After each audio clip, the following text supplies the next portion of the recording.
बुढ़ापा एक इमोशनल कहानी। हर रोज़ की तरह दिनेश लाल जी अपने शाम के सैर सपाटे से लौट आए थे। वह अपने जूते उतार ही रहे थे कि बहू ने पूछा, बाबूजी, आज हम पार्टी में जा रहे हैं, हम वहीं से खाकर आएंगे। आज रात के खाने में आप क्या खाएंगे बताइए। दिनेश लाल जी सोचने लगे, आज रविवार तो नहीं है और ना ही किसी की शादी है, ज़रूर किसी पार्टी में जा रहे होंगे। छोड़ो, मुझे क्या करना है। इस उम्र में अपने विचारों पर काबू करते हुए दिनेश लाल जी बोले, ऐसा करो बेटा, मेरे लिए 2 रोटियां बना दो। दूध के साथ रोटियां ही खाऊंगा। बहुत तुरंत बोल उठी, बाबूजी, सुबह ही जो बनाई थी उनमें से 2 रोटियां अभी भी बची हुई हैं।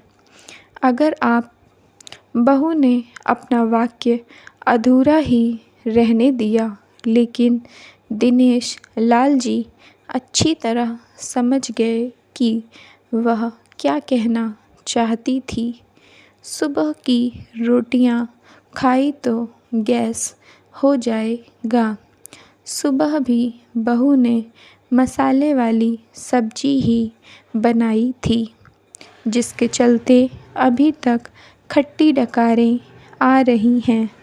और इस उम्र में पेट को संभालना मतलब किसी बिगड़े हुए बच्चे को संभालने से भी ज़्यादा कठिन काम।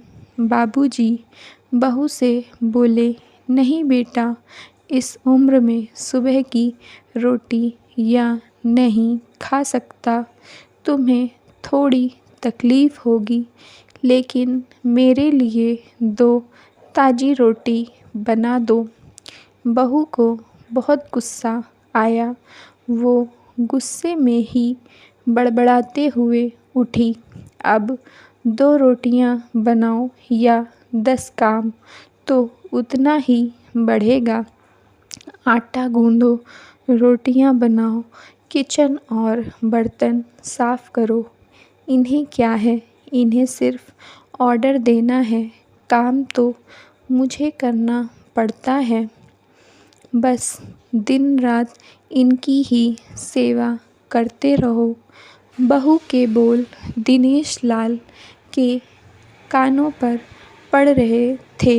हे भगवान, सिर्फ 2 रोटियां बनाने में इतनी तकलीफ़। मैंने कोई 5 पकवान तो मांगे नहीं थे। उन्हें बहुत गुस्सा आ गया, लेकिन गुस्सा वहाँ किया जाता है जहाँ कोई सुनने वाला हो। उन्होंने अपना गुस्सा निगल लिया। अब तो उन्हें जितनी जल्दी गुस्सा आता था, उससे जल्दी चला भी जाता था। दिनेश लाल जी को अपनी पत्नी की बहुत याद आई। निर्मला के जीते जी उन पर कभी बासी रोटी खाने की नौबत नहीं आई थी। उल्टा खाने में 10 चीज़ें और मिल जाती थीं। खाने के साथ मीठा, पापड़, अचार, दही, छाछ, सलाद और पता नहीं क्या-क्या। दिनेश जी को बहुत बुरा लग रहा था। रहने दो बहू, मैं सुबह की रोटी ही खा लूँगा। फिजूल में तुम्हें तकलीफ़ होगी, और वैसे भी तुम्हारे हाथों की रोटी बहुत मुलायम होती है। मुझे चलेगा। मेरी वजह से तुम लोगों को देर नहीं होनी चाहिए। बहू को तो सोने से पीला मिल गया। वह अपने आवाज़ मीठी करते हुए बोली, बाबूजी, आप चाय लेंगे क्या? दिनेश लाल जी अपने चाय पीने की इच्छा को दबाते हुए बोले, वैसे कोई ख़ास इच्छा नहीं है चाय पीने की, मगर तुम अपने लिए बना रही हो तो मेरे लिए भी थोड़ी बना देना। हाँ बाबूजी, मैं अपने लिए बनाने वाली हूँ, आपके लिए भी बना देती हूँ, बोलकर बहू रसोई घर के अंदर चली गई। दिनेश लाल जी खुद से ही बातें करने लगे। अभी तो लाखों की जायदाद है मेरे पास, यह घर भी मेरे नाम पर है और खाते में भी लाखों रुपए पड़े हैं। कभी बेटा विषय निकालता है तो मैं बोलकर टाल देता हूँ कि मेरे बाद तेरा ही तो है सब कुछ, और फिर भी एक कप चाय और 2 ताज़ी रोटियों के लिए तरसना पड़ता है। तो उन बूढ़ों का क्या होता होगा जिनके पास संपत्ति के नाम पर सिवा पुरानी यादों के कुछ भी नहीं होता। निर्मला को याद करके दिनेश लाल की आँखों में आंसू चमकने लगे और धीरे से गालों पर सरके। निर्मला के होते हुए उन्होंने घर का कोई भी काम नहीं किया था। आर्थिक जवाबदारी के अलावा उनकी और कोई जवाबदारी नहीं थी। उनके व्यापार ने भी उन्हें अच्छा साथ दिया था। वह भी निर्मला से बहुत प्यार करते थे, लेकिन कभी जता या बता नहीं पाए। वह यह सच्चे दिल से मानते थे कि निर्मला उनकी किसी पूर्व जन्मों के पुण्य का फल है, लेकिन ज़िंदगी की भाग दौड़ में वह निर्मला की मन की इच्छाएं पूरी ना कर सकें। उन्हें वैष्णो देवी जाना था, लेकिन हर बार यह यात्रा अगले साल के लिए पोस्टपोन हो जाती। घर बार और संसार की जिम्मेदारियां संभालते संभालते कब उनकी इच्छाएं उन्हीं के साथ चली गईं, पता ही नहीं चला।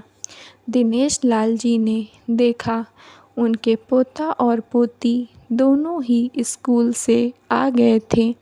दोनों ने अपना बस्ता सोफ़े पर फेंका और दादाजी की तरफ दौड़कर उनके गले लगते हुए कहने लगे, चलिए ना दादाजी, खेलने चलते हैं। यही निस्वार्थ प्रेम के कुछ पल थे जिनमें दिनेश लाल जी भी बच्चों के साथ बच्चे बन जाते थे और सारे अपने दुख और यादें भूल जाते थे। वह कुछ बोल पाते उससे पहले ही बहू ने कहा, चलो छोड़ो दादाजी को, हमें पार्टी में जाना है, जल्दी से आकर तैयार हो जाओ, पापा भी आते ही होंगे। दोनों ही बच्चे दादाजी को छोड़ मम्मी की तरफ भागे। उनकी पोती 7 साल की थी और पोता 5 साल का था। दिनेश लाल जी अपनी सोच में डूबे हुए बालकनी की तरफ गए। बालकनी में धीमी ठंडी पवन में उनका स्वागत किया। बहू उनके लिए चाय बनाकर लेकर आई।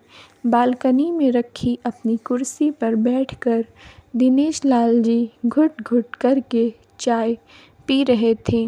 पी क्या रहे थे, निगल रहे थे, क्योंकि चाय के नाम पर सिर्फ कम शक्कर वाला गर्म पानी था, ना इलायची ना अदरक।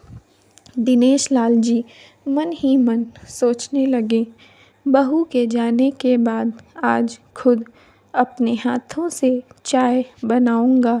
इलायची, अदरक और थोड़ी सी ज़्यादा शक्कर डालकर और उसके साथ रोटियां खा लूँगा। रोटियां खाऊंगा। रोटियों की याद आते ही उनका मुंह फिर खट्टा हो गया। चाय खत्म होने पर खाली कप लेकर वह किचन में रखने गए तो वहाँ देखा कि बहू और बच्चों का कप धोकर पड़ा था। उन्होंने अपना भी कप धोकर रख दिया और अपनी डायरी लेकर बालकनी में आ गए। बालकनी में बैठे बैठे उनकी नज़र सूखी हुई तुलसी के पौधे पर गई। उन्होंने एक लोटा पानी लाकर उसमें डाल दिया। कुछ मिनटों बाद ध्यान से देखने पर उन्हें पता चला कि सूखे हुए तुलसी के पौधे में नई कोपलें जैसे मुस्का रही हों। टुडे याद आया कि निर्मला हर सुबह तुलसी को पानी और शाम को दिया दिखा दी थी। अब तो शाम को ना तुलसी को ना ही भगवान के मंदिर में दिया जलता है।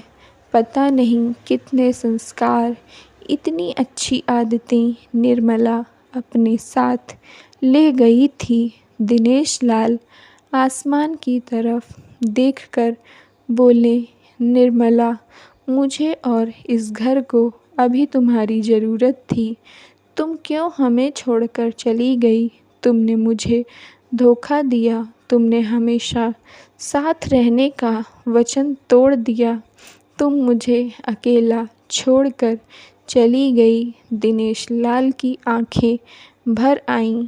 पापा, इतनी ठंडी हवाएं बह रही हैं और आप हैं कि बालकनी में बैठे हैं। अंदर आ जाइए, नहीं तो बीमार हो जाएंगे। बेटे ने दिनेश लाल जी से कहा। बेटा, बहू और पोता पोती सब तैयार होकर पार्टी के लिए निकल रहे थे। किसी ने झूठ मूठ ही मन रखने के लिए भी उनसे नहीं पूछा कि साथ चलिए। बाबा, आप खाना खाकर जल्दी सो जाइएगा, हमें आने में ज़रा देर हो जाएगी। ज़्यादा देर तक जागना आपकी सेहत के लिए अच्छा नहीं है। हमारे पास घर की दूसरी चाबी है, हमारी चिंता मत कीजिए, बेटे ने जाते हुए कहा। ऐसे बोल रहे हैं जैसे मेरी सेहत की बहुत फ़िक्र है। कितने दिनों से बोल रहा हूँ, डॉक्टर के पास ले चलो, बीपी बढ़ा हुआ है, शुगर भी चेक करवाना है। थोड़ा सा भी चलता हूँ तो हांफने लगता हूँ। बेटा कहता है कि बुढ़ापे में यह सब तो होता ही है, ज़्यादा भ्रम मत पालिए। वाह बेटा, बूढ़े बाप के पास बैठने के लिए थोड़ा सा भी टाइम नहीं है तेरे पास, और पार्टी के लिए टाइम ही टाइम है। ऐसे अनगिनत विचार उनके दिमाग में चल रहे थे, लेकिन फिर भी उन्होंने हाँ में सिर हिलाया। सभी पार्टी में चले गए। दिनेश लाल जी हॉल में रखे कुर्सी पर आकर बैठे। खाना खाने की अभी कोई इच्छा नहीं थी, इसलिए टीवी चालू की। आज वैलेंटाइन डे था, प्यार का दिन, इसलिए टीवी पर भी उसी के बारे में दिखा रहे थे। दिनेश लाल जी की नज़र पास में रखे अपनी पत्नी की फ्रेम पर गई, जिसने लाल कलर की साड़ी पहन रखी थी। प्यार तो उन्होंने भी खूब किया था, निर्मला जी से पूरी ज़िंदगी किया था, जी जान से किया था, लेकिन कभी बोल नहीं पाए। टीवी पर दिखा रहे थे, लोगों ने लाल कपड़े पहन रखे थे, हाथों में लाल फूलों के गुच्छे लेकर वह ग्रीटिंग कार्ड्स की खरीदी कर रहे थे। पता नहीं दिनेश लाल जी के मन में क्या आया, उन्होंने अपने पैसों का बटुआ लिया और निकल पड़े। निर्मला जी के याद में चलते चलते वो एक आइसक्रीम पार्लर के पास पहुँचे। उनको श्वास चढ़ गया था, उनके सांसों की गति तेज हो गई थी। आइसक्रीम पार्लर के पास एक कुर्सी पर वह आकर बैठे। तभी वहाँ पर एक छोटी बच्ची आई, जो गुब्बारे बेच रही थी। बच्ची बोली, दादाजी गुब्बारे लोगे क्या? इतने ही बचे हैं, बिक जाएंगे तो जल्दी घर चली जाऊंगी। दिनेश लाल जी ने देखा 10-12 रंग बिरंगे गुब्बारे थे।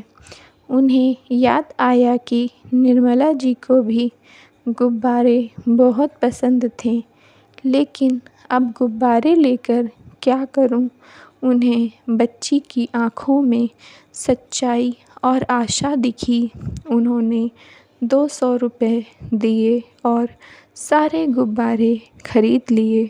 उन्हें फिर से निर्मला जी की याद आई, क्योंकि वह भी घर से निकलते समय हमेशा थोड़े एक्स्ट्रा पैसे लेकर निकलती थी और किसी न किसी ज़रूरतमंद की मदद किया करती थी। कभी वो टोकते तो वह कहती, हमें भगवान ने लेने वालों के नहीं, देने वालों की लाइन में खड़ा किया है और थोड़े से रुपयों के बदले में लाखों की दुआएं मिलती हैं। तो मुझे टोका मत कीजिए। आँखों में आंसुओं के साथ दिनेश लाल जी खड़े हुए रास्ते के बीचों बीच आए। उन्होंने आसमान की तरफ देखा, अपने हाथों में पकड़े गुब्बारे आसमान में छोड़ दिए और चिल्लाकर बोले, निर्मला, मैं तुमसे प्यार करता हूँ। उनके सांसों की गति बढ़ गई, उनका शरीर लड़खड़ाया और ज़मीन पर धड़ से गिर पड़े। आसपास के लोगों को कुछ भी पता चल पाए उससे पहले ही दिनेश लाल जी ने इस मोह माया की दुनिया को अलविदा कह दिया। उन्हें अपनी पत्नी से मिलने की बहुत जल्दी थी।